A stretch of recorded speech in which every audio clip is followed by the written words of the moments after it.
to transfer from bitget wallet to bitget exchange on PC. So first of all, make sure you are logged into your bitget account and make sure you have the bitget wallet extension on your browser and you sign into your account. Now first of all, tap on send.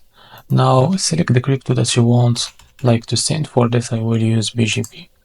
And now here you need the wallet address. Now go back to bitget, and now from here to get the wallet address, now go to assets, tap on assets overview, and now after that click on spot, and now go to deposit and click crypto. Now after that make sure you select the same crypto. For this I will use BGP. Now click on it. Now after that select the network, select one of these, Ethereum or Morph.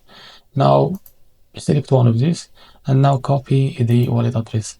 Now go back to bitget wallet and now paste your address here, and now after that enter how much you want to send, and now after that and you are ready to go.